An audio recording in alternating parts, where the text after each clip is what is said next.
Selamat siang. Halo, selamat siang.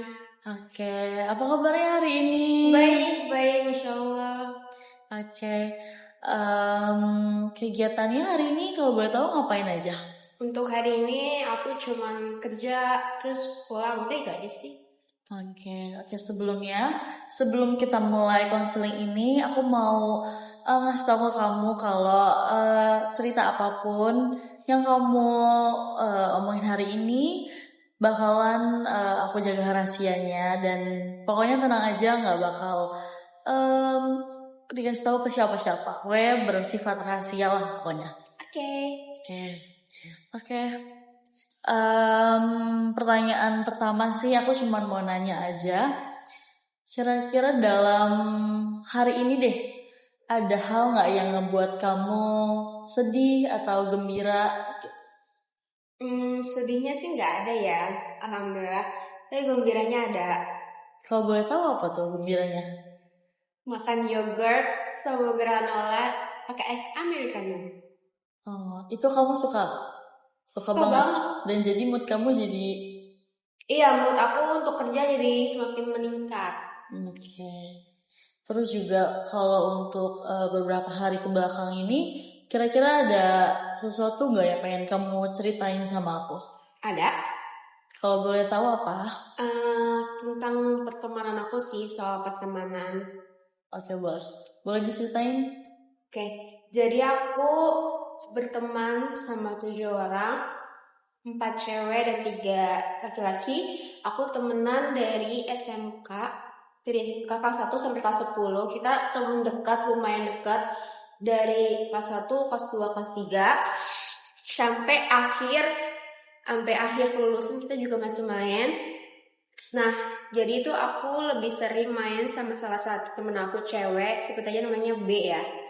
Aku emang berdua mulu, apa-apa, even dari sekolah pun aku selalu berdua sama dia. Terus sampai sekarang tuh aku masih kayak gitu. Awalnya yang teman cewek aku nih yang berdua ini kan emang gak terlalu main bareng ya, tapi sebenarnya tuh main, tapi aku lebih sama si B gitu kan. Nah, mereka cemburu karena mungkin aku terlalu main sama si B dan gak ngajak mereka gitu. Tapi itu gak sama sekali ada di pikiran aku. Aku sama B main juga aku ada rencana. Tapi yang sebut aja ya temennya. Iya, boleh. Temen aku yang A ini tuh cemburu sampai dia keluar dari grup.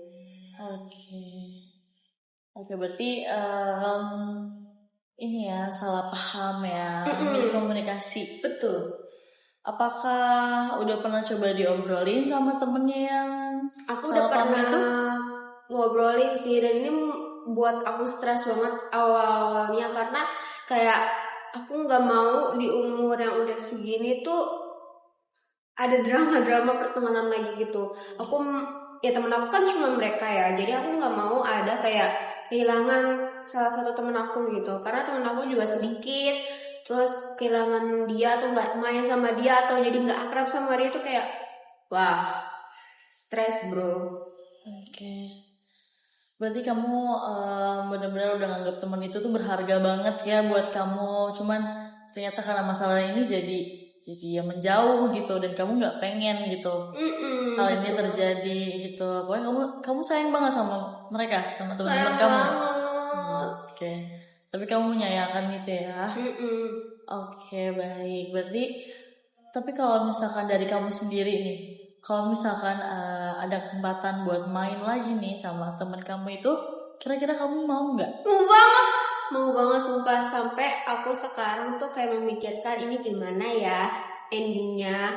Kayak aku tuh masih mau banget main sama dia lagi, misalnya main kompak lagi. Sebenarnya ini tuh nggak marahan, tapi emang lagi nggak di waktunya aja untuk berteman lagi gitu kan. Pengen banget loh bertujuh lagi, main bareng lagi. Terus ya even gak sama yang cowok, kita main berempat lagi sama yang cewek, itu pengen banget.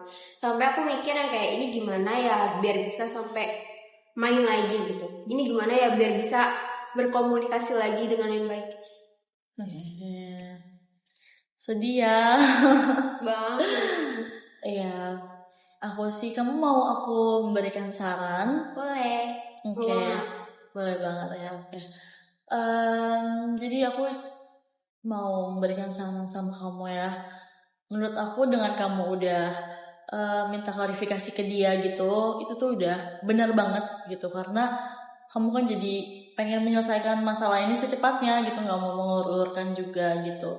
Tapi mungkin kan kamu juga udah mencoba untuk klarifikasi ke dia kan, cuman dianya emang masih menutup diri dia kan untuk kamu gitu.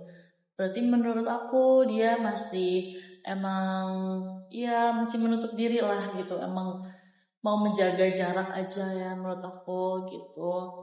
Dan menurut aku kamu langkahnya udah bagus banget sih untuk ngelakuin itu, karena nggak nggak semua orang kayak kamu gitu yang kalau misalkan ada masalah langsung menyelesaikan tuh nggak semua orang bisa kayak gitu. Itu keren banget sih.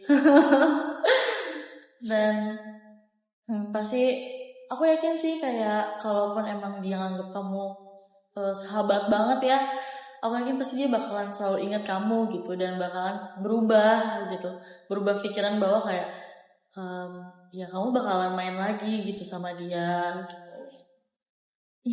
Dan itu ngebuat kamu jadi sedih atau perasaan yang lain? Sedih banget sampai aku nggak tidur di waktu malam dia keluar grup.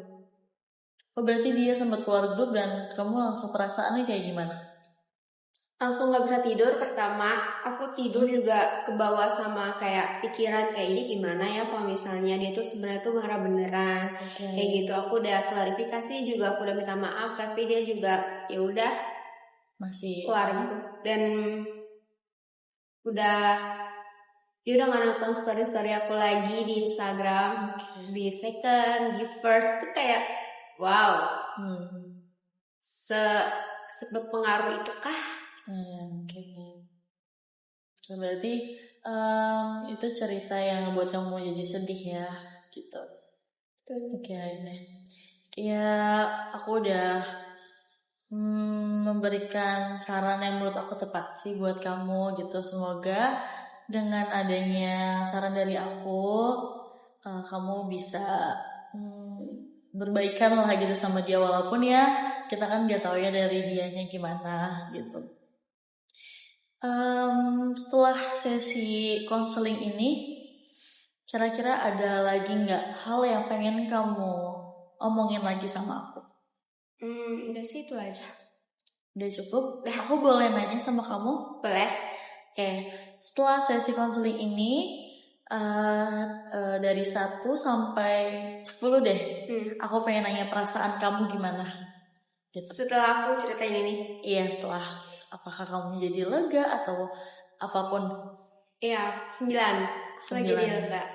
Alasannya? Dan aku jadi lega dan aku ngerasa kayak berarti beneran tepat ya aku klarifikasi ke dia kayak gitu, dan aku udah minta maaf. Jadi ya emang tinggal nunggu dari sisinya dia aja maunya tuh kayak gimana. Oke. Makasih ya udah mau konseling hari ini. Semoga kamu bisa menjalani hari-hari kamu dengan semangat dan selalu bahagia. Terima kasih waktunya. Terima kasih.